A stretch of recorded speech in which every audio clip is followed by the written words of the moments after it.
Hello, I'm Ben. I'm a finance professor. Today we're talking about working from home. Recently, some prominent CEOs have issued ultimatums to their employees, telling them to get back to work. Elon Musk told Tesla and SpaceX employees they need to be in the office at least 40 hours a week or they'll lose their job. He praised Chinese workers for burning the midnight oil and said American workers are trying to avoid going to work at all. Jamie Dimon of JP Morgan Chase said working from home isn't for people who want to hustle. He said people in the upper ranks cannot lead from in front of a screen. His firm, as well as Goldman Sachs, are tracking people's time in the office by tracking when they swipe in and out with their ID badge. Forbes' CEO, Matt Snow, said, if you want to be a managing partner, you're probably not going to do that working 1 day a week in the office. Executives feel how they feel, and they may have a point, but many employees feel very strongly in the opposite direction. While most executives believe employees need to be in the office the majority of the time, most employees want to work from home the majority of the time. From the executives and firm's perspective, the benefits of having employees in the office are higher productivity and higher profits for the firm, although there is some evidence against the higher productivity argument. The largest cost to the firm of having employees in the office is significantly higher expenses. One study found that it cost the firm $22,000 a year for an employee to work from the office full time. This includes commercial real estate costs, internet costs, computer costs, utilities, etc.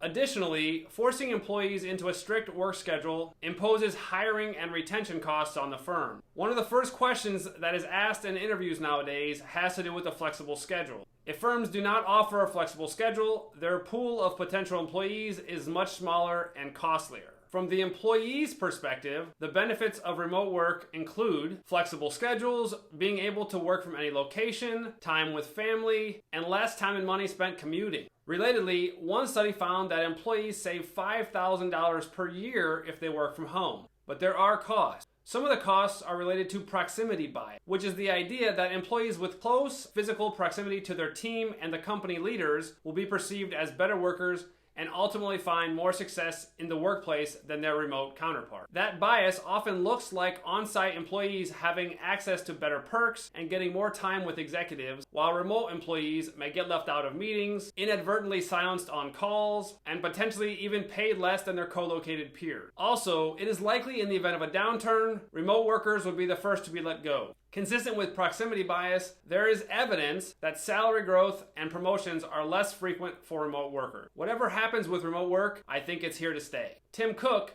Apple CEO, said, I don't believe we'll return to the way we were because we've found that there are some things that actually work really well virtually. I made a video about Tim Cook recently. You can check that out here.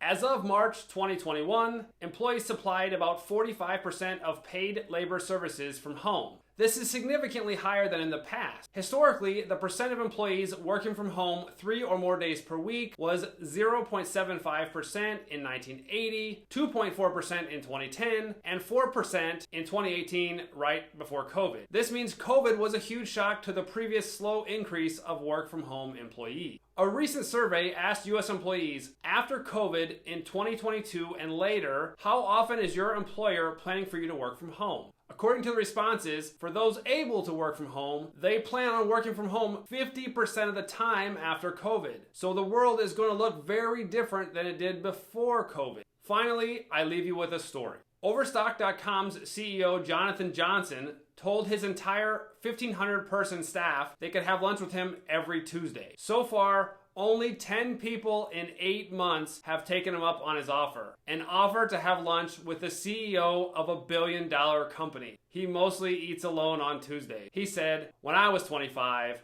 if I had a chance to eat my sandwich with the CEO, I'd have been there. Thanks for watching. If you enjoyed this, please punch the like button below, and I'll see you in the next one.